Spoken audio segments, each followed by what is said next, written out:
Oi, gente, está no ar mais um episódio do nosso Followcast.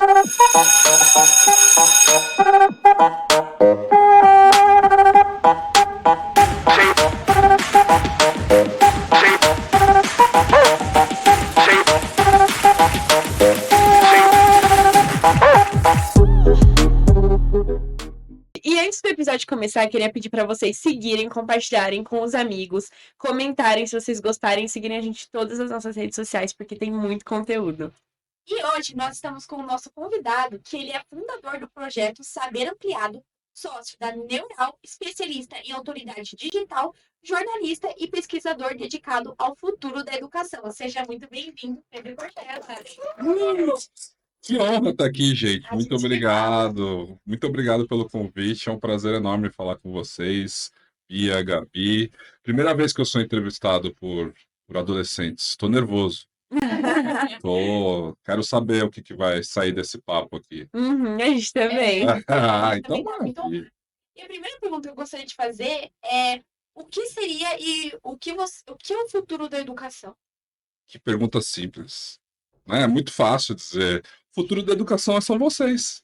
O futuro da educação é isso aqui. O futuro da educação, na minha visão, passa muito por um desenvolvimento da capacidade que vocês têm de pensar com a sua própria cabeça, né? De não só seguir as outras pessoas, de não só entrar numa corrente, de entrar num pensamento que seja automático, que seja sem a devida crítica. Eu trabalho para que o futuro da educação seja isso, mas infelizmente a gente às vezes vê que a gente vai ter bastantes desafios pela frente para despertar justamente nas pessoas isso. Mas eu quero que o futuro da educação seja justamente essa capacidade que você teve agora no começo do podcast, que é de fazer uma pergunta.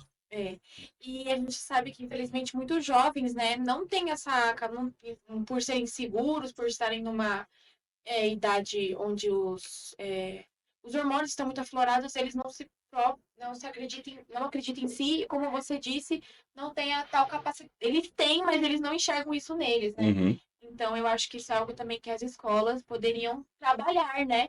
Os alunos, como você disse, do futuro da educação, poderia talvez mudar as diretrizes curriculares, o grade curricular, melhorar, por exemplo, por exemplo, lá fora, eles veem a soft skills, exatamente. Dos alunos e eles meio... No Japão, por exemplo, eles passam até o quinto ano fazendo esse tipo de educação, essa metodologia, que é ver as soft skills e aí aprimorando. Você acha que isso poderia incluir no futuro da educação? Eu acho que já está sendo incluído, né? A grande questão é que nós temos um país muito grande. A gente mora no Brasil, que é um país continental. É muito fácil eu vir aqui e falar para você, putz, olha o que eles estão fazendo no Japão, olha o que eles estão fazendo na Dinamarca, olha o que eles estão fazendo na Finlândia, dentro de uma população que cabe num bairro de São Paulo, né? Com uma capacidade econômica, com uma capacidade de desenvolvimento pessoal, que é muito diferente do que a gente tem aqui. Mas quando a gente fala de Brasil, então, assim, a gente está em São Paulo agora. A nossa realidade é totalmente diferente de quem está no interior da Paraíba, do interior sei lá, no interior do Mato Grosso, o que seja. Então, quando a gente fala de caminhos para a educação do futuro, a gente já sabe que com o avanço da tecnologia, com o avanço da inteligência artificial, o que a gente precisa é ser cada vez mais humano, é ser cada vez mais crítico, é desenvolver o nosso pensamento crítico, desenvolver nossa capacidade de comunicação, nossa capacidade de empatia, de conversar com os outros, de entender o que os outros estão falando, de ser capaz daquilo que eu falei logo no início, de pensar com a nossa própria cabeça. E eu acho que o único caminho que a gente tem para isso é justamente pensar em fazer perguntas. E quando você disse que os jovens geralmente são inseguros, isso é normal. Não tem só a ver com hormônio, não. E não é só os jovens, não. Não é só os jovens, não. Eu sou inseguro. Eu fui jornalista, eu trabalhei em televisão 12 anos. E a maior parte do tempo, quando eu começava para fazer uma reportagem, tem uma parte da reportagem que chama passagem, né? Que é aquela parte quando você tá... Sabe quando você vê o jornal? Quer dizer, vocês não assistem TV, mas os velhos da minha época que podem estar ouvindo, a gente assistia TV, né? E aí quando você está vendo, por exemplo, o Jornal Nacional, ele chama as reportagens, certo? E aí o repórter começa falando, hoje aconteceu tal coisa, e aí tem uma hora que é a passagem, que é a hora que o repórter aparece, que é quando a câmera filma ele. Uhum. Isso geralmente você tá na rua e você ensaia, você escreve um textinho. Eu sempre travava nessa hora, tinha que gravar várias vezes. Isso é normal. E quando a gente tá na internet também, quando eu tô produzindo conteúdo pro meu Instagram, para qualquer outra rede social, YouTube, o que vai pro ar é o que fica bom, mas você não sabe quantas vezes eu já Uhum. tentei começar, tentei gravar. Então, a insegurança é algo da nossa condição humana. Então, o jovem ele é inseguro porque ele está começando a descobrir o mundo. Só que a segurança vem da experiência, a segurança vem da gente viver mais. Então, fica tranquila. Todo jovem que está inseguro agora, ele pode se tornar ele, se preparar, se ele tiver mais experiências de vida, se ele se procurar mais, ele vai se tornar um adulto seguro. Sim. Mas às vezes ele pode se tornar um adulto inseguro também, não tem problema. Realmente. Tudo bem, né? E como você falou da inteligência artificial, Uhum. o Brasil é um dos países que mais usa inteligência artificial no mundo inteiro, né? E qual você acha que tem alguns malefícios a longo prazo isso? Que é bom para a escola, é ruim para o aluno, ou para as pessoas mesmo, por exemplo, exercitarem a mente e o raciocínio, né? Uhum. Porque muitos deixam de fazer isso e só às vezes eu, né? Mas tudo bem. Vocês já me brincaram com o GPT, com essas inteligências artificiais? Já mexeu? Sim. Sim, sim. O tempo todo. E vocês já incorporaram isso no seu dia a dia? Tipo, por exemplo, para fazer uma lição. Sim. E aí, como você o incorporou ele no seu dia a dia? Você usa ele como você usa o Google? Você usa ele, ou seja, o resultado que ele te dá, se você tem que fazer uma redação, por exemplo, você melhora a sua redação com ele, ou você pega o que ele te entrega? Honestidade, meninas. Eu realmente pego o que ele me entrega. Aham. Eu acho que é o que é mais comum para acontecer, principalmente por quando a gente ainda não tem as referências para questionar aquilo que ele está te entregando. Então, a gente vive um momento que é muito desafiador, porque a gente tem toda a informação do mundo na mão, de uma forma muito fácil, só que ela vem carregada de viés, ela vem de uma forma em que uma parte das pessoas que é muito pequena tem a capacidade de questionar aquilo, porque eu já tenho uma bagagem, e outra parte que vai continuar usando essa informação vai simplesmente absorver aquilo de uma forma, entendeu? Por isso que o pensamento crítico é a coisa mais importante, é a capacidade que você tem de pegar o que vem do GPT, melhorar aquilo, duvidar daquilo, transformar aquilo em algo que possa potencializar o que você pensa, o que você faz. A forma correta que a gente vê para utilizar isso no longo prazo é justamente com isso. Você vai ter o GPT na mão, só que você tem que continuar sabendo das coisas. Você tem que continuar estudando as coisas. E a capacidade que ele te dá é de saber muito mais profundamente sobre tudo. Ao mesmo tempo em que isso dá pra gente uma estafa de cabeça, assim, a gente fica com overdose de informação. A forma como a gente lida com isso aí tem que ver com maturidade, com a capacidade que a gente tem que ter de largar essas coisas, largar a tela, largar a rede social, largar as distrações que a gente tem no mundo. Isso é o maior desafio que a gente tem para preservar o cérebro de vocês, né? Ou seja, você pode usar o tempo todo e provavelmente no trabalho de vocês, depois que vocês se formar, vocês vão usar a inteligência artificial o tempo todo. Não tem mais saída. Em qualquer profissão que você escolher. Eu acho que depende muito de como você utiliza aquilo, né? Acho que foi, não sei se foi o Borghetti que falou, mas enfim, ele falou, não, eu ouvi, enfim, você tem que usar ele, você pode perguntar, mas você não pode, por exemplo, copiar e colar. Você tem que ler, você tem que absorver, talvez fazer de sua própria pergunta. Inclusive, teve um dia que eu tava na sala e às vezes eu só pegava o chat GPT e aí eu falava, responde isso aí. E eu, lógico, eu lia, né? Eu tentava entender. Só que teve um dia que eu falei, gente, porque, por exemplo, ano retrasado, quando eu tava no nono ano, não era assim. Sim. Eu não usava o chat GPT, comecei a usar no primeiro ano, que todo mundo começou a usar, na influência, né, gente? Uhum. Enfim. Aí. Não vai ficar para trás, né? Aí eu fui usar e aí eu falei, não, gente, pera, tem que exercitar minha mente. Faz tempo que eu não leio, por Uhum. exemplo, a página e não exercito. Aí eu fui e fiz, só que eu terminei depois de todo mundo, e todo mundo usou o ChatGPT. Ainda saí, não consegui entregar o trabalho porque todo mundo terminou Aí você primeiro. se frustrou. Então, é um desafio que Aí a eu gente fiquei tem. revoltada, eu quase que eu falei pra professora, eles terminaram primeiro porque eles usaram tudo ChatGPT, não fizeram nem a questão.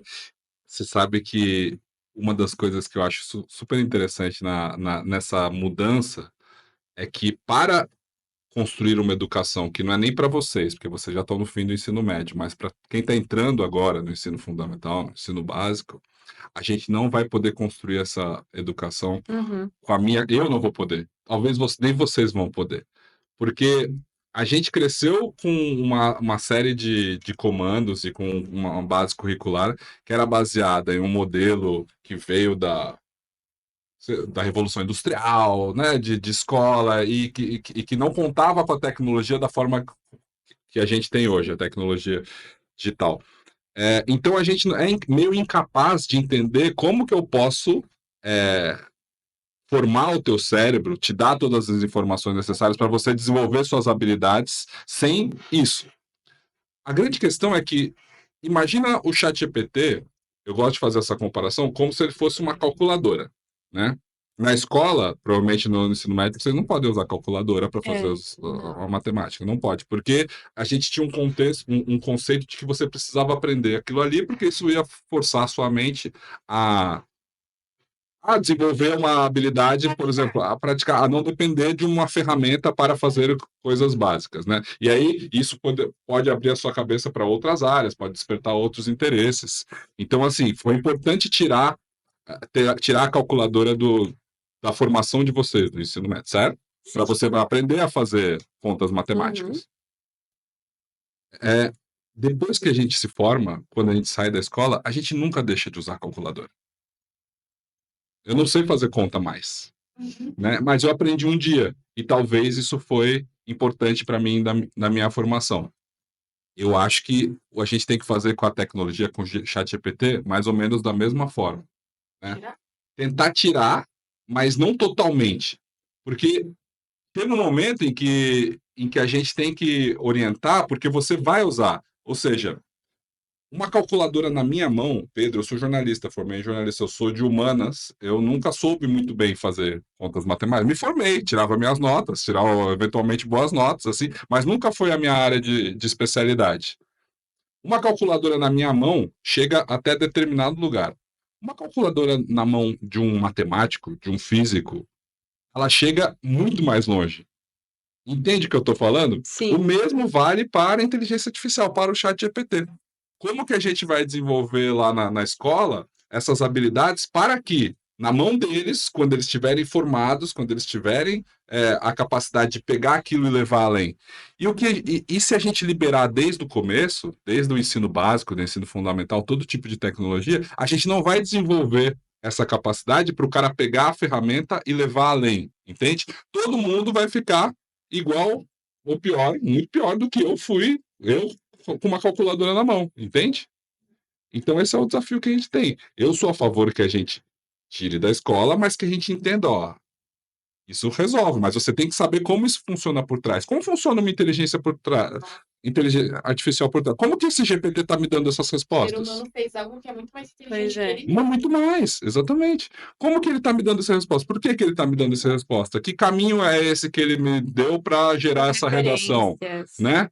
E aí você tem que ter a capacidade de entender essa referência, duvidar dela, debater ela, e a única forma que a gente tem para fazer isso é com repertório, lendo mais coisas, conhecendo coisas diferentes. E a leitura também é algo que não Isso interessa a maioria das pessoas. Não, depende. depende. Eu acho que todo mundo tem um tipo de leitura Uhum. que gosta.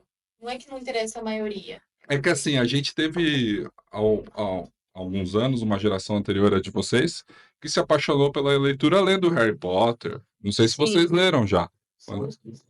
Então, só os dois já é bastante coisa. Já. É o Pedra Filosofal e E a depois Câmara Secreta. e a Câmara Secreta. Depois a gente teve uma outra geração de adolescentes mais que se apaixonou lendo Crepúsculo, lendo, né? Então, existem as leituras que vão. Existem os títulos, as coisas que vão despertando a gente para outras habilidades. E assim, eu volto a um tema que eu tinha falado antes. Nós, seres humanos, até esse ponto, até novembro de 2022, que é quando o ChatGPT, a inteligência artificial, caiu na mão de todo mundo. A gente entendia o mundo de uma forma, a gente entendia o que era formar pessoas, construir cérebros, desenvolvê-los de certa forma. Agora, a gente tem que ter outra forma. É diferente. Porque o maior desafio não não é se vocês vão usar ou não o GPT. Uhum. É se o professor que está lá na frente vai entender que o GPT pode fazer o que ele faz. E você acha que no futuro o ChatGPT ele pode substituir os professores? Que pergunta boa. Eu acho que sim. Não é substituir. Ele pode auxiliar de uma forma que muda tudo. O professor ele tem um papel que a gente não pode negar, o presencial. A gente tem que continuar atuando presencialmente como ser humano. Agora, toda a parte conteudista de conteúdo, pô, ChatGPT, não entendi, me explica de novo. Inteligência artificial, não entendi, me explica de novo. Me explica de outro jeito. 24 horas por dia. O professor não vai poder suprir isso. Entendeu? Mas uma inteligência artificial voltada para a educação, voltada para criar pensamento crítico, para desenvolver esse cérebro. Ou seja, eu tenho mais dificuldade em matemática. Vocês, não sei quais são as áreas que vocês têm mais dificuldade. Física, química. Eu odeio isso daqui. Se eu tivesse uma inteligência artificial comigo em casa me ajudando a fazer a lição, não me dando as respostas. Mas dando passos. Dando os passos, exatamente. Mas isso já existe. Isso já dá para fazer. Né? Você já pode criar um agente de inteligência artificial para te ensinar alguma coisa. E se você não entendeu, você pergunta de novo. E de novo. E ele explica de outro jeito. E mais legal, gente, mais legal, ele vai fazer um vídeo específico para você. Ele pode botar que personagem. Vocês gostam de que personagem de ficção? Lilo Stitch. Ele pode botar o Stitch explicando física para você. É muito legal. Essa função eu não sabia. Nem eu. Mas logo, assim, isso já existe, isso já é muito fácil, entendeu? Tá na mão de todo mundo. Imagina você aprender história colocando um óculos e indo para o momento em que os portugueses chegaram no Brasil. E aí você tá naquela praia, e aí você vê ali, putz, você tá sentindo tudo como se fosse um videogame, assim, você vê a caravela chegando. Que não já tem, né? Que Vision, exatamente. Então, é isso. Agora, imagina usar isso para o aprendizado. Então, eu acho que o professor conteudista, ele já foi substituído, já era. Né? Agora, o professor que vai entender lá na sala de aula que o seu amigo é mais quietinho e ele precisa que alguém vá lá e fale, pô, o que está acontecendo? Tá tudo bem em casa? O que é muito extrovertido e fica quietinho. O que é muito extrovertido fica quietinho. Não, isso o ChatGPT não substitui. Não sabe. Então, aquele professor que olha para a turma e entende que tem alguém mais deslocado, ou que alguém que não chegou bem hoje. E aí ele vai... Ou seja, é curioso, mas na parte do conteúdo, o professor ele vai ser um assistente do que está lá a inteligência artificial. Mas não que o papel dele é menor. Pelo contrário, o papel dele é ainda maior. Só que ele é um papel humano.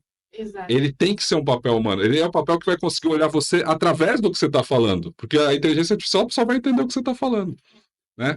E essa capacidade de ver através do que você está falando, atravessar mesmo vocês, assim, entender que atrás desse olhinho tem uma dúvida que você não está sabendo falar. Isso é o papel do professor, entendeu? O ChatGPT não olha seu olho.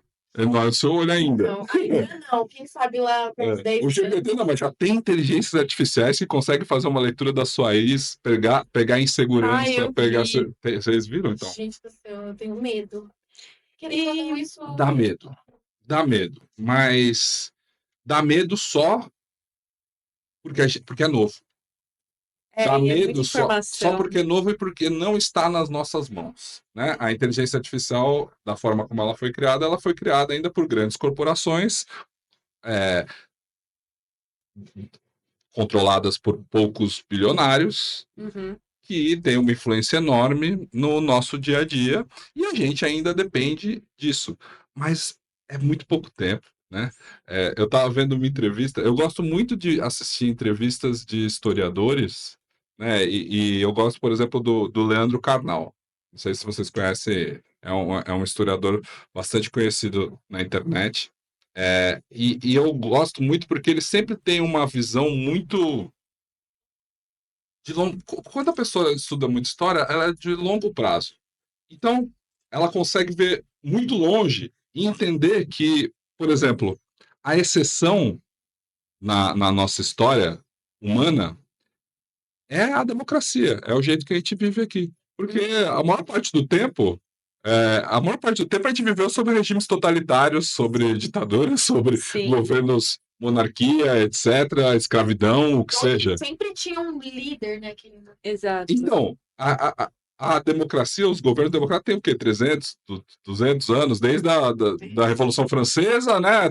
Esse mundo que a gente vive, essa cabeça que a gente foi construída de igualdade, fraternidade, liberdade, etc e tal, ela é recente, se a gente pensar. E ela é uma onda.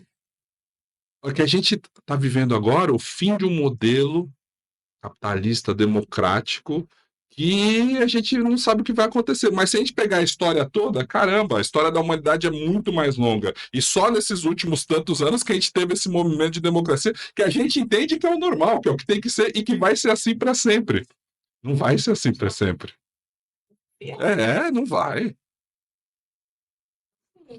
Assusta, né? Assusta, porque eu nasci em 83, esse tempo. Né? Que ano você nasceu? 2008. 2008, e você? 2008. 2008 também. Então, eu nasci, e vocês também, num mundo que era. Eu nasci. O nosso país estava vivendo um movimento chamado Diretas Já, que era Uhum. o fim da ditadura, e existia todo um movimento anti-ditadura, e eu cresci dentro dessa ótica da Constituição que a gente tem hoje no Brasil, de 88, que é como se fosse um texto que regula o mundo que a gente quer, né? Que aponta para o mundo que a gente quer. Vocês nasceram em um Brasil que era já governado há bastante tempo por um governo de esquerda, né? Que ampliou ainda certas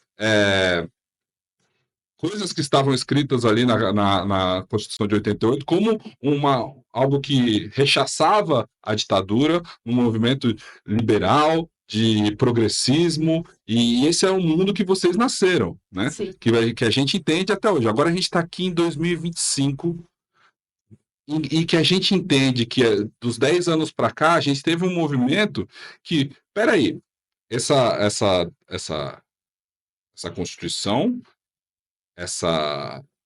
esse governo que vocês nasceram, essa guinada que o país deu rumo a um governo, não entregou, né, de certa forma, o que prometeu e deixou muita gente descontente. E as redes sociais ainda aumentaram isso, criaram uma polarização, trouxe um monte de discurso que a gente não sabia, trouxe um monte de gente falando um monte de coisa que a gente nunca, jamais imaginava, porque a gente tem essa cabeça de que, caramba, eu nasci num mundo, eu cresci num mundo sem ditadura. E cresci dentro de um contexto dizendo, putz, com os meus pais dizendo, não, a gente sofreu muito na ditadura. Ditadura foi horrível, ditadura foi horrível, ditadura. Talvez os seus pais não. Talvez os pais de você já tenha crescido num mundo que não tinha ditadura. A ditadura, querendo ou não, é muito recente, né? É muito recente. Mas aí que tá. Bia. É recente para quem viveu. Para quem não viveu, a gente não tem essa experiência. Não sabe nem. A gente não sabe. Então, é muito fácil criar um contexto em que você acha, caramba, foi bom. Dá para criar qualquer coisa na internet, qualquer tipo de comunicação. Eu posso, se você perguntar como foi uma viagem para um marido e para uma mulher, pode ter duas histórias totalmente diferentes. Uma viagem de férias agora, de Réveillon. Você perguntar pra mim, foi de um jeito, pra minha esposa foi de outro jeito. Eu gosto de praia, ela não gosta de praia. Ela vai te dar um relato totalmente. Parecer que foi horrível. Vai parecer que foi horrível, e eu vou dizer, nossa, foi maravilhoso, a gente curtiu todos os dias. Sim, e o mesmo vale pra ditadura. A grande questão é que a verdade, ela não existe hoje. A verdade existe Inúmeros. interpretações. Então, quando eu gosto da ideia do historiador, é que ele consegue ver de longo prazo. E aí, quando cai a sua ficha de quem entende, caramba, tudo é muito recente. A democracia é uma coisa muito recente, se você pensar em história humana.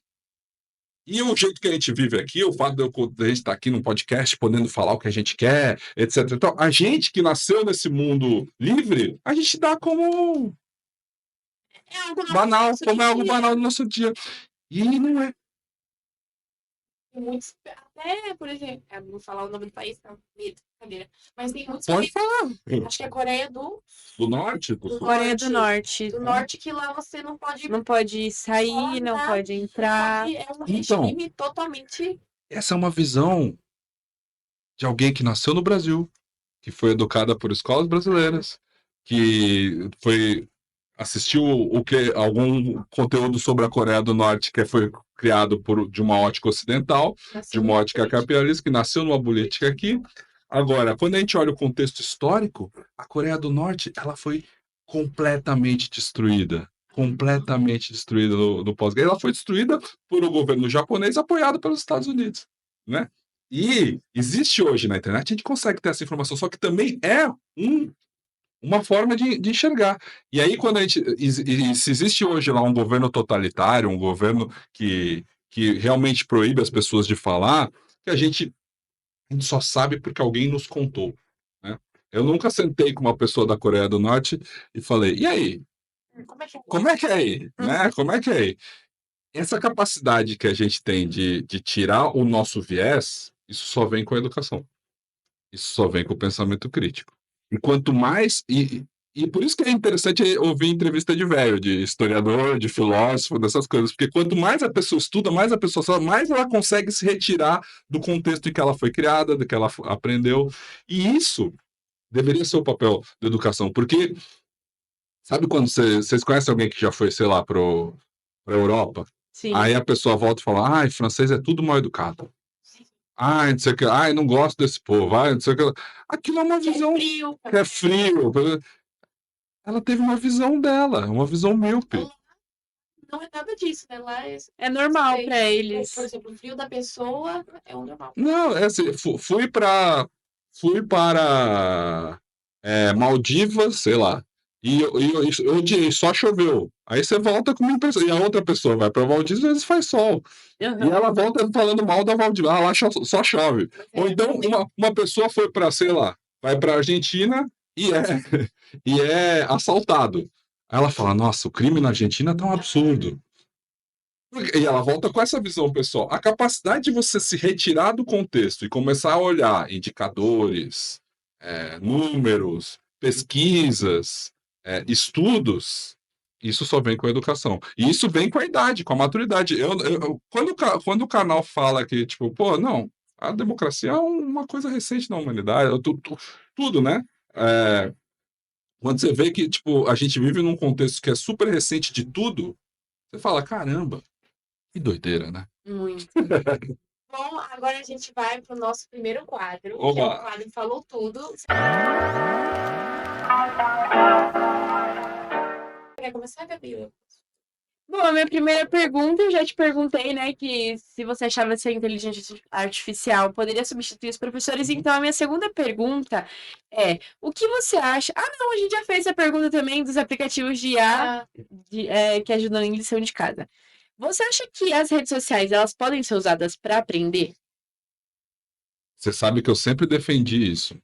Eu gosto de seguir gente que ensina. É um dos vídeos meus que mais tem visualizações, curtidas, comentários. É um dos que mais atrai seguidor para mim. É um trecho de palestra em que eu falo, eu gosto de seguir gente que ensina. E eu tenho curso que ensina as pessoas justamente a ensinar o que sabem na internet, né? Eu tô tô questionando isso nessa virada de 24 para 25, sabia? Eu tô num momento muito difícil. Recentemente a gente teve uma declaração do Zuckerberg. Nossa, eu vi. Eu vi Vocês também. viram? Que a pessoa pode xingar, pode falar, lascar, pode xingar, pode desrespeitar Uhum. tudo e não vai ser, de certa forma, punido por isso. Sim.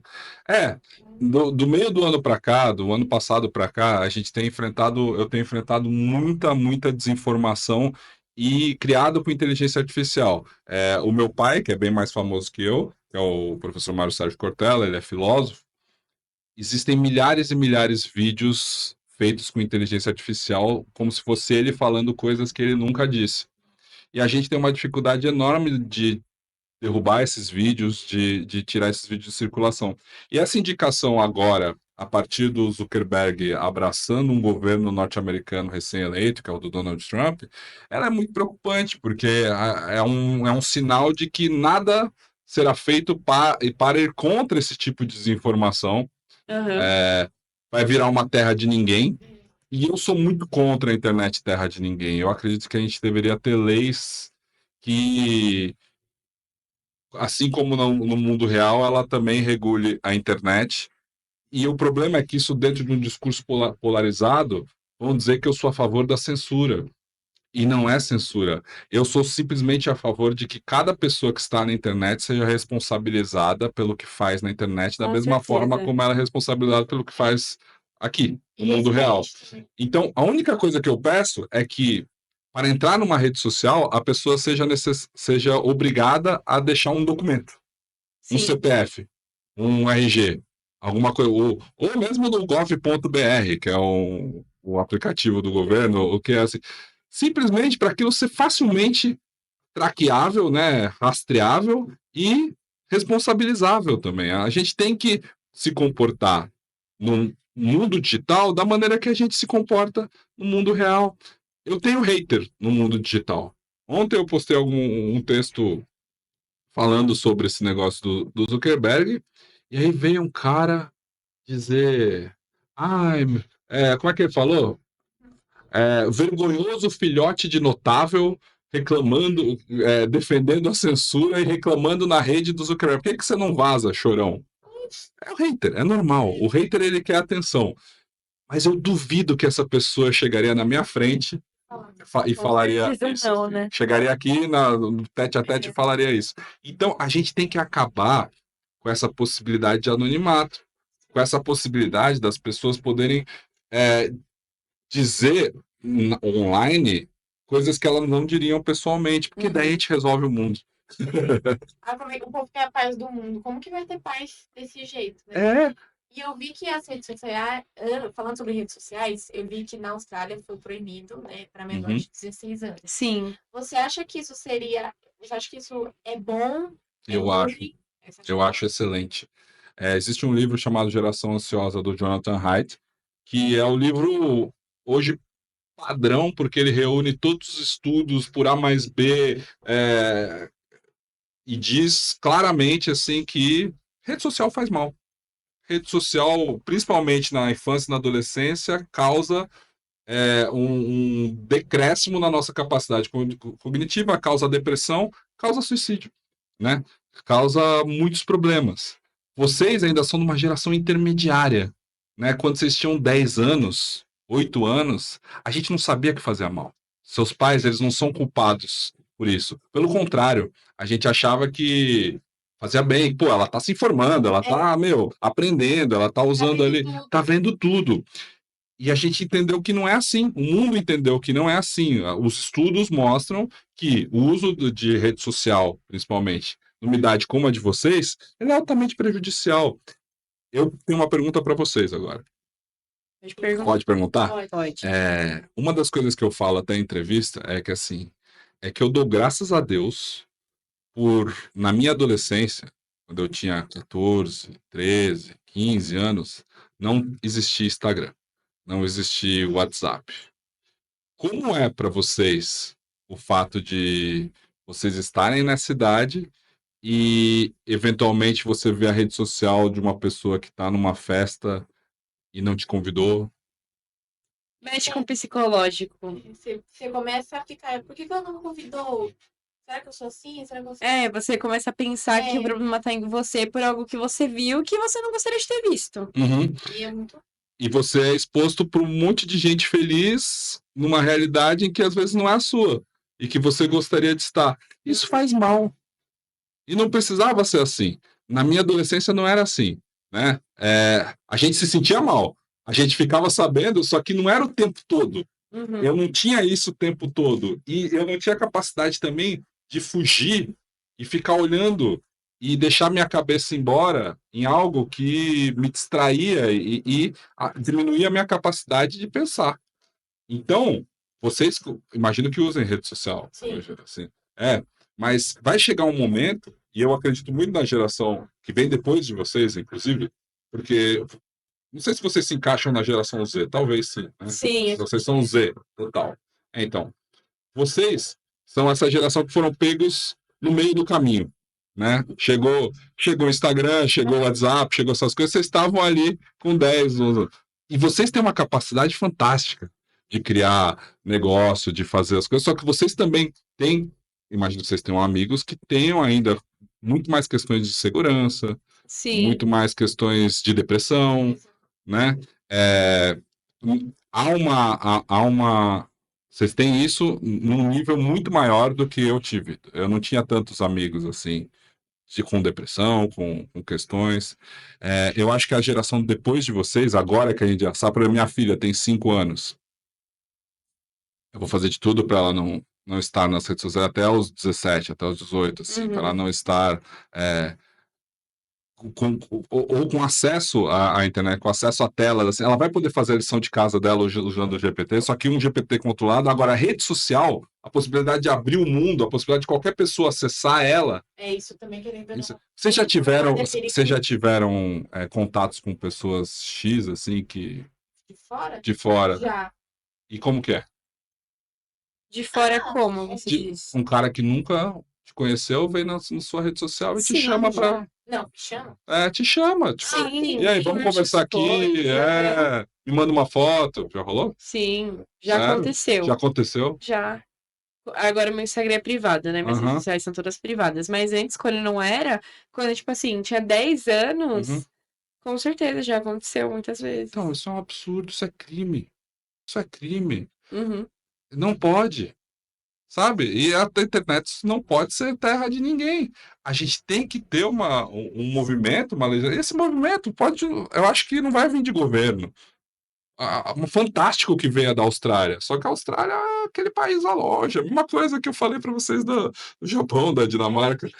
Não. Comparado ao Brasil. Sim, de população é pequeno. E o Brasil, a gente usa a rede social de um jeito que ninguém usa, né, no mundo. Vocês viram no Globo de Ouro o engajamento que a... Tudo! Exatamente. Porque é o brasileiro. Então aqui é muito mais difícil. Mas assim, sabe uma coisa que acontecia quando eu era criança? Quando eu era adolescente também. Todos os adultos fumavam. Falava que a propaganda de cigarro era linda. Você tava no paraíso, era chique, as pessoas... Era um paraíso. Eu conto pra vocês vão falando, às vezes não vão acreditar, mas os adultos fumavam, a galera começava a fumar com 12, 13 anos na escola, na saída da escola, na porta da escola. A gente mudou isso. E eu quero que a rede social seja considerada um cigarro para a próxima geração, assim. Eu quero que a gente consiga desenvolver mecanismos que mostrem que faz mal. Faz mal. Que agora no cigarro tem atrás. Acho que antes tinha também, tem atrás as coisas prejudiciais, né? E é grandão, assim, né? É para chocar. É para chocar. Eu quero que a pessoa abra a rede social e venha um aviso, olha só, tantos adolescentes estão se suicidando aqui, né, por causa disso. Você tem certeza que você vai usar? Visão também. Visão, concentração. Então, assim, a minha promessa de ano novo é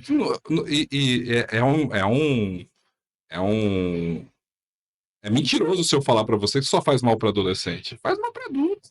A minha promessa de ano novo foi é tirar o Instagram e o TikTok, o que seja, as redes sociais do meu celular. Eu não apaguei eu não posso, eu vivo disso. Mas eu apaguei do meu celular. Eu sempre falei, inclusive em palestra, fazia uma pergunta: você usa ou você é usado pelas redes sociais? Né? O meu discurso sempre foi: putz, eu já estou sendo usado, porque eu consumo muito aquilo. Então eu tenho que usar isso de volta, eu tenho que saber tirar de lá benefício para mim, financeiro, de trabalho, de conexão, assim. Esse ano, 2025, eu cheguei a um ponto em que eu não estou mais disposto a ser usado, eu quero só usar. Eu não estou mais disposto a ser usado, eu não quero mais que a minha cabeça fique perdida ali, assim, sabe? Eu não quero mais ficar rodando o feed eternamente, sabendo de coisas vidrado, sabendo de coisas que eu não precisava saber. Muitas vezes, geralmente, o tipo de conteúdo que você ingere, que você vê, Consome. que você consome, te fazem mal de uma forma e você nem percebe. Às vezes bota um medo em você, bota uma paranoia na sua cabeça, Exato. coloca uma paranoia, um medo na sua cabeça, você nem percebe. São pessoas frustradas que querem te frustrar também. E às vezes não. Às vezes é a pessoa bem intencionada que está só comemorando que ela conseguiu fechar um negócio, ou que ela conseguiu fazer tal coisa, ou que ela conseguiu um namorado, ou que ela conseguiu qualquer coisa. E ela está só compartilhando a felicidade dela, sem saber que ao compartilhar a felicidade dela, aquilo pode ser. Lembra? A gente volta no que eu falei. Lembra da interpretação? Fulano de tal vai para a Europa e volta falando que o francês é. Mesma coisa. Uma mensagem de felicidade inocente, ela pode despertar em outra pessoa um gatilho extremo de infelicidade. Sim. Que é aquilo que a gente estava falando. A pessoa foi passar uma adolescência. Vocês são heroínas. Passar uma adolescência com esse bombardeio de informação e ter essa boa cabeça, ter essa condição, Bia, que você falou, de tipo, putz, a pessoa às vezes está lá e te bota uma paranoia na cabeça. Essa condição que vocês têm que ter de cabeça agora, e muitas pessoas da geração Z têm, que faz as pessoas postarem menos. Vocês postam no feed ainda? Não. Ninguém posta no feed. Nossa, claro. Você fechou seu perfil, certo? Você também fechou ou ainda não? Não, mas tudo bem. Mas a grande questão é assim, o movimento é de pessoas produzirem menos, fazerem menos. E eu acho que essa última declaração do Zuckerberg, da Meta, é de alguém que está vendo isso. De estar vendo que as gerações mais novas Estão deixando de lado. vão deixar de lado esse negócio, sabe? E aí ele faz uma aposta. Ele faz uma aposta de sobrevivência, de se aliar a um governo, de ir para uma terra sem lei. Não sei se vocês jogam já, mas um jogo muito legal da minha época de infância que eu aprendi com meu pai é truco. Nossa, todo dia. A gente é viciado. Eu já imaginava que você jogava menos. A gente é muito viciado. A gente pode vir falar uma pessoa fala 6, a gente fala 9, 12. Segundo colegial, então, é truco, né? Nossa, eu jogava muito também. inteira. Que maravilha. Então, é um jogo de carta, né? Um negócio tipo presencial ali. O que o Zuckerberg tá fazendo é truco. Ele tá dando uma trucada. Junto com o Trump, junto com o Elon Musk, eles estão trucando. Eles estão indo para um vai ou racha que todo mundo vai perder. Todo mundo vai perder. Assim. Então, é truco, né? É truco. Vamos para a minha próxima pergunta, que é: como você imagina que será, voltando ao assunto da educação, tudo se liga. Como você imagina que será a escola daqui a 10 anos? Eu imagino que será uma escola muito mais humana, muito mais parecida com o que hoje se vê no ensino infantil. Posso perguntar uma coisa? Pode. Todas as entrevistas que a gente tem aqui, a gente fala sobre um modelo escolar antigo, que a escola parece prisão. Você acha que vai mudar ou a tendência vai ser a mesma? Vai continuar lá com os 20 minutinhos de banho de sol? Essas coisas. Banho de sol é ótimo. Eu acho que vai. Ou como que eu posso dizer isso? Quando a gente fala da escola pública, da escola para o Brasil inteiro, para o mundo inteiro, eu acho que vai mudar. Vai mudar, mas ele tem que mudar de uma forma em que a escola seja mais acolhedora, Uhum. mais dinâmica, mais formadora. É que ela nunca foi isso, gente. A escola nunca foi o que eu tô falando para vocês. O fato de eu ser. Eu sou uma pessoa extremamente privilegiada, eu sempre estudei escola particular, morava em Genópolis, eu sou playboy. E nem a minha escola foi assim. Né? A minha formação, tudo isso que eu estou falando para vocês, não veio da escola. O mundo que eu tô. A escola que eu quero, ela é utópica. Que é a escola do Paulo Freire, que é a escola. Ela nunca existiu a escola do Paulo Freire. Por mais que ele tenha influenciado toda uma base de educadores no mundo inteiro, que seja o brasileiro mais estudado fora, etc. e tal,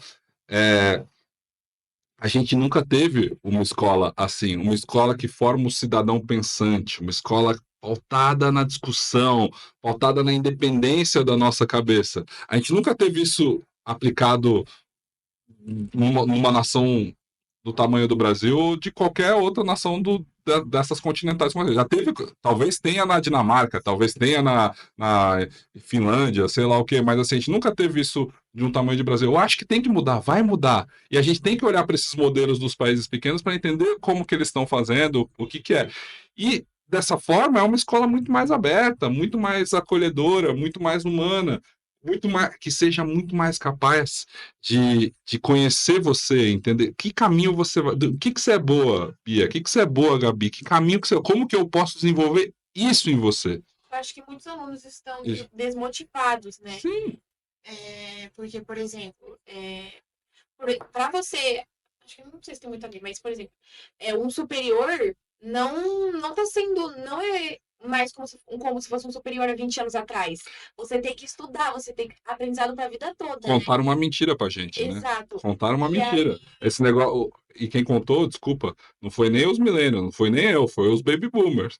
Foi a geração dos meus pais, que disseram que você tinha que fazer uma faculdade, entrar numa empresa, trabalhar 30 anos, 40 anos, se aposentar e ser feliz com a sua casinha, o seu carro, o seu papagaio, o seu cachorro, os seus 3 filhos.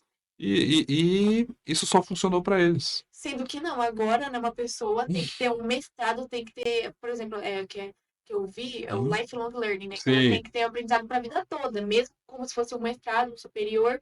E como é que a gente vai implementar tanto isso na nossa cabeça e na cabeça de todos os jovens? Porque tá desgastante, tá Sim. desanimador. Mas você sabe que isso você pode ser. Muitos jovens têm essa maneira de olhar que é desanimadora, né? Que é, putz, o que eu vou fazer? Esse mundo competitivo, tal. Todo mundo acha que com 20 anos você tem que ser milionário, fundar uma startup, trabalhar de casa, botar uma impressora de dinheiro na mochila, viajar e ser nômade digital. Né? Muita gente vê esse caminho como o único possível, dane-se faculdade, dane-se estudo. Né? Vocês devem conhecer gente que pensa assim. Sim. A grande questão é, se eu tivesse a idade de vocês e eu entendesse essa história do lifelong learning, por exemplo, eu cresci, e vocês também, com uma ideia de que chega mais ou menos à cidade de vocês tem que meio que entender que caminho que você vai, o que você vai fazer da vida. É uma pressão terrível. Minha mãe tava falando isso pra mim ontem. O que você vai fazer? Faculdade, tem que pensar, ano que vem já termina. Enem, meu Deus do céu, eu acho o Enem uma prova, uma avaliação totalmente injusta. Totalmente injusta, porque, por exemplo, a desigualdade no nosso país, a escola pública, escola particular, tem umas escolas públicas que são melhores que as outras, e é totalmente desigual, uma prova totalmente injusta, que eles cobram totalmente igual. E, gente, eu acho que, por exemplo, não uma prova para cada pessoa, mas, por exemplo, em cada estado. Porque ensino, eu tava vendo a tabela dos melhores ensinos aqui, acho que Fortaleza, não, Ceará melhor educação, diferente daqui, né? Se eu tivesse 18 anos, 7 anos, com a cabeça que eu tenho hoje, né? E no mundo que eu vivo hoje, que é o mundo que vocês vivem, eu tiraria totalmente essa pressão de ter que escolher alguma coisa, porque muito provavelmente os dados mostram essa coisa que você vai escolher com 18 anos, você vai fazer pro resto da vida. Então você vai fazer por um tempo. E a gente vive muito agora. A gente vive muito tempo. Então o lifelong learning, se você botar na tua cabeça uma ideia de que você vai ter que estudar para sempre e que você vai ter várias carreiras, Você vai fazer isso por um tempo, mas se der certo, você continua. Se não der, você pode se interessar por outra coisa. Só que assim, aí faz, né? Aí tem, vai lá, faz o teu melhor, na condição que você tem, etc e tal. Só que assim, a vida é muito longa. Você não tem que. Pode Você fazer não, bilhões de você não tem que se abraçar com nada, essa é a verdade. Você pode fazer uma faculdade aqui por um tempo, depois, putz, e se eu quiser ser uma bióloga que estuda mapas, estuda geografia? Essa é a formação. E se eu quiser ser um matemático jornalista? E se eu quiser ser misturando um pouquinho de um engenheiro? É isso, esse é o ser humano que vai valer a pena. Esse é o ser humano essa é a vida que vocês vão poder viver. Isso é animador, isso não é desanimador. Isso é duro, né? Com certeza. Você pode olhar a vida dessa forma, você pode olhar a vida, a pressão, a família, a escola, o mundo do ensino, não sei o que lá. Isso pode ser um jeito de ver. Ou você pode ver, caramba, não, agora eu tenho todo o conhecimento no mundo da minha mão. Eu tenho a noção de que eu vou viver 80, 90 anos, sei lá. Sim. Os meus pais achavam que eu ia morrer com 60. Então aí, com 70 até agora, saltitando, né? Eles mentiram pra gente. Eu não vou mais mentir pra vocês, né? E a geração de vocês não vai mentir pra próxima. Principalmente com o avanço da E a saúde. verdade é que eles tadinhos. Eles mentiram, eles não sabiam. Funcionou pra eles. Sabe aquela coisa? Toda a nossa conversa parte dessa história do viés e da ótica. A mesma história. As pessoas vão falar a verdade delas pra vocês. Sim. E, claro, da forma como o baby boomer cresceu, os meus pais cresceram, aquilo fazia sentido. É a faculdade. Era o único sentido que fazia. Era a escola, a faculdade, o trabalho, o CLT, a pós-graduação, ou a aposentadoria. Ninguém aqui nessa mesa vai se aposentar, gente. Vocês não vão se aposentar, vocês sabem disso. Não existe. A conta não fecha. Né? Quando chegar no momento de vocês aposentar, não vai ter dinheiro. Porque a aposentadoria é paga por quem trabalha. Né? E a gente vai ter uma população cada vez mais velha ao longo dos próximos anos, e uma população e a população jovem não vai dar conta economicamente de sustentar o INSS, a aposentadoria, principalmente porque elas não estão mais pagando isso, não existem mais o número de trabalhos CLT que Tem sustentem muitos autônomos, né? Empresa. a maioria, né? Não só os autônomos, não tem gente suficiente, vai ter muito mais velho que jovem. Uhum. E quando vocês chegarem na velhice, mais ainda. Então, assim, não sei se eu estou contando algo que vai deixar vocês tristes, mas Tá deixando. não conte com isso. Mas, assim, vocês não têm que contar com a aposentadoria. Vocês têm que contar que o seu trabalho vai ser tão legal que você vai acumular um patrimônio, que você vai ter uma cabeça para começar uma nova carreira com 70 anos. Que eu tenho um monte de gente fazendo. Eu vejo. Sim. Ai, Bruno, vamos ver aquelas notícias de pessoas, senhores com 70 anos fazendo faculdade. Faculdade, estudando. Sabe a pior coisa que tem para a cabeça de alguém que é muito ativo no trabalho? Se aposentar. Geralmente morre. Geralmente morre em 5 anos. Assim. Eu conheço gente que já se aposentou e continua trabalhando. Eu também. Mas a gente tem que ser assim. A pior coisa para a cabeça de alguém é se aposentar, às vezes. Porque ela fica casa vazia, oficina do diabo, Exatamente. Né? A pessoa fica sozinha, sem saber o que fazer. Já tá, por exemplo, no final da vida. E muitas vezes e a maioria das vezes a aposentadoria que o governo dá não vai pagar o padrão de vida que ela está acostumada. A pessoa tá no final da vida. Mas é final da vida mesmo, eles vão mentir. É velho. Não, pô. Pode falar, não existe, é final da vida. A gente não precisa viver um mundo em que a gente fala, é a melhor idade. Não é a melhor idade é de vocês. Pô, a melhor idade é o cacete. Desculpa o palavreado aí, Falocast. Mas é verdade. Que melhor idade? Não. E principalmente não é a maioridade para a maioria dos brasileiros. Quem contou com essa aposentadoria? Gente que trabalhou a vida inteira para ganhar bem pouquinho, uma coisa que não vai pagar o padrão de vida que ela se acostumou, assim. Então, as únicas pessoas que têm uma aposentadoria boa são aquelas que conseguiram fazer um planejamento privado dentro da própria casa, dentro da própria condição, investiram, compraram terreno, sei lá o quê, vive de aluguel, essas pessoas vão conseguir bem nesse mundo capitalista que a gente vive. E, assim, eu não vou me aposentar nunca. Assim, não tem como. Né? Eu tenho que desenvolver um trabalho que seja intelectual, que eu possa fazer para sempre. E vocês também não vão. Desculpa. Que tristeza. Talvez vocês vivam num mundo da renda universal. Porque com as automações, com a inteligência artificial, a gente vai ter dois caminhos, né? Tudo vai ficar muito mais barato, vai ficar muito mais abundante, e um monte de gente vai ficar desempregado. Vai ter muita coisa para fazer, né? E aí, os governos, as organizações, os países vão ter que começar a discutir uma renda universal, que é um Bolsa Família turbinado Uhum. para a gente manter as pessoas comendo, vivendo, sobrevivendo, Uns dados, porque não vai ter trabalho para todo mundo. eu vi uns dados esses dias que uma pessoa ser considerada, que são as novas classes, né? Uhum. Classe A, classe B, uma pessoa ser considerada da classe E, da classe B, ó, da classe B, Uhum. que é como se fosse a classe média, ela tem que ter uma renda capital de mais de 20 mil por mês. 20 Meu mil Deus. por mês. Isso não É é muita nem grana. metade, metade dos brasileiros. E eu, gente, como que pode? E é louco. E o salário mínimo agora também não ajuda Aumentou, ninguém. a passagem aumentou. Sim. Tudo Não, aumenta. nos próximos 5, 10 anos, a gente vai ver um avanço absurdo na medicina. Um avanço absurdo na produção de alimento, na produção de periféricos, de tecnologia. As coisas devem baratear, as coisas devem estarem mais acessíveis para todo mundo. Mas o que a gente vai ver é o crescimento de um desemprego, porque as pessoas não vão saber mais o que fazer. E aí, num mundo em que as pessoas não têm trabalho, para onde vai o propósito? O que vai mover? Para que você vai acordar se você não precisa trabalhar?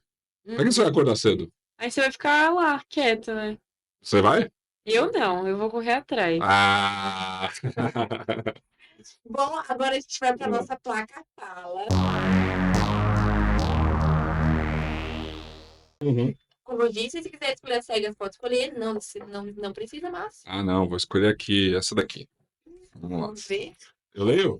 Ou Lê. você lê? E mostra lá na câmera. Ah, inteligência artificial. Eita! Que ó. inteligência E você, pessoal de artificial. casa, o que vocês falariam da inteligência artificial? Deixem aí no O que vocês acham?